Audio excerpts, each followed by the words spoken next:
And Iran does want to talk, and we'll talk. We've also hit ISIS. We're very happy to stop the war that had started with India and Pakistan, two nuclear nations. And I was very honored when the Prime Minister of Pakistan said President Trump saved 10 and maybe 20 million lives by getting that stopped just before bad things were going to happen. As president, I ended those 8 wars in 9 months, including Cambodia and Thailand. And by the way, many of the leaders are here. Kosovo and Serbia, the Democratic Republic of the Congo and Rwanda, Pakistan and India, Israel and Iran, Egypt and Ethiopia. We're working on that right now.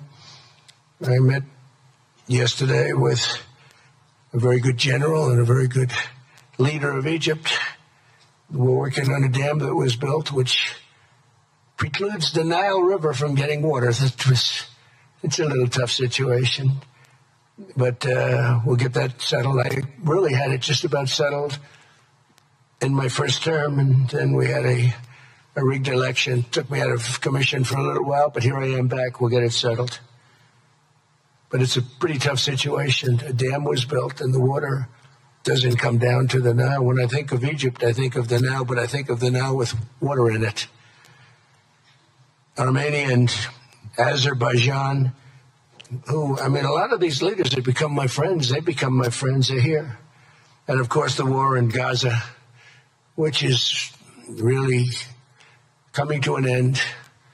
We have little fires that we'll put out, but they're little. They were giant, massive fires, and now they're down to little fires. We can put them out very easily. We have 59 countries that are involved in peace in the Middle East, many of them not in the Middle East. They're near the Middle East, but they're not in the Middle East.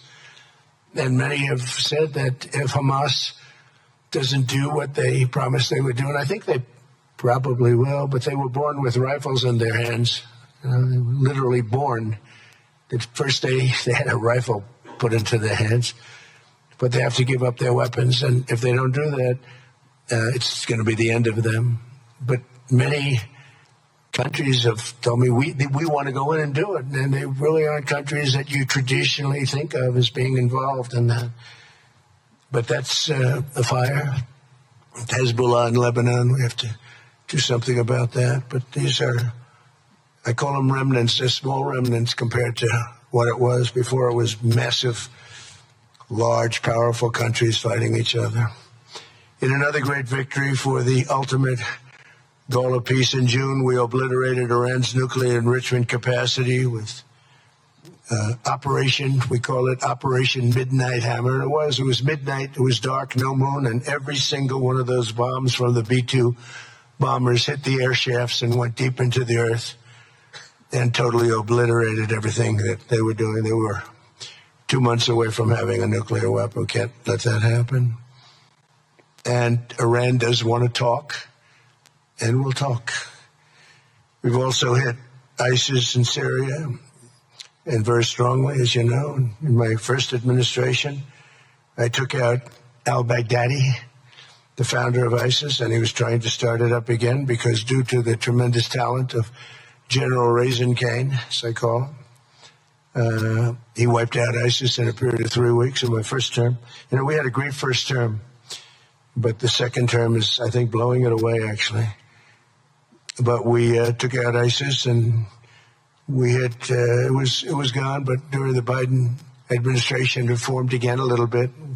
We hit it very hard in Syria. And Syria, by the way, I spoke with the president, is making a lot of progress, tremendous progress, actually. We're very happy about that. We took off all sanctions, which gives them a chance to breathe. And he is working very, very hard, and I think he's going to put it all together.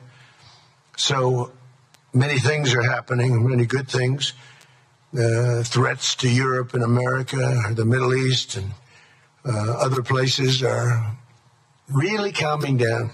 It's a lot different than it was just 1 year ago. Just 1 year ago, the world was actually on fire. A lot of people didn't know it. And in Nigeria, we're annihilating terrorists who are killing Christians.